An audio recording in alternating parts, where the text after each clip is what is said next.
প্রসঙ্গক্রমে নওজোয়ান ছেলেরা এটা মনে রাখো বাপ, এক নারী এবং নারীর প্রতি আসক্তি, এইটা তো একটা মৌলিক মানুষের স্বভাবজাত বিষয়, যে মানুষের অস্তিত্বের ভিতরে আল্লাহ তাআলা এটা দিছেন।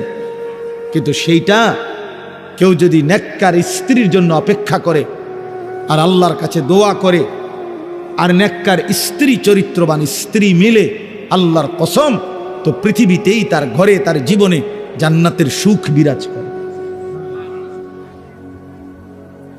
আর বন্ধু, চরিত্রহীন লম্পট হয়ে দিন রাত নারী ছবি, অশ্লীলতা, বেহায়াপনা, অসভ্যতা, বেহায়া বেপর্দা কোনো নারীর পিছনে ঘুরে, ছবিতে হোক আর বাস্তবে হোক, যে চরিত্রহীন লম্পট তার জীবন শেষ করে দিছে, খোদার কসম, আল্লাহর ওয়াদা আছে, ওই খবিস ও চিরেই তার জন্য বিবি মিলবে আরেকটা খবিস।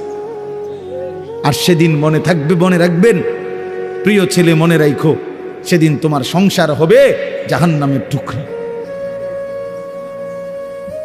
জাহান্নামের টুকরা। এজন্য নারী দুধারী, নারী এমন তরবারি যে তরবারির দুই দিকে ধার। নারী যদি চরিত্রবান হয়, নেককার হয়, পবিত্র হয়, সতীসাধ্যী হয়, পর্দানসীন হয়, সে নারী জান্নাত, সে নারীর সংসার জান্নাতের সুখ। আর নারী যদি চরিত্রহীন হয়, বেহায়া হয়, বেপর্দা হয়, চরিত্রহীন, অসভ্য হয়, খোদার কসম, ওই নারী তোমার জীবনের জন্য জাহান্নামের আগুন টুকরো।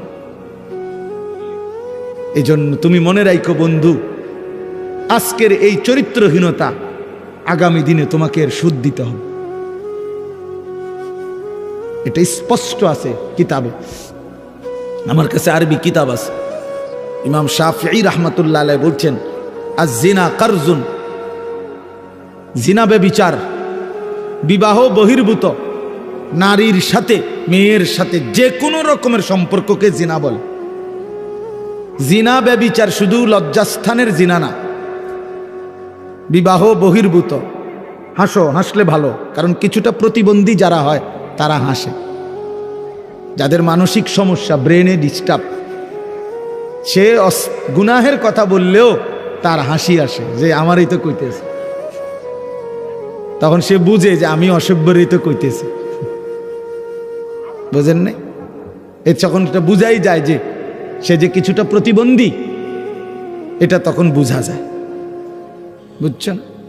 তো এই জন্য বললাম যে এইটা আয-জিনা কারজুন। ইমাম শাফিঈ রাহমাতুল্লাহ আলাইহি বলছে, বিবাহ বহির্ভূত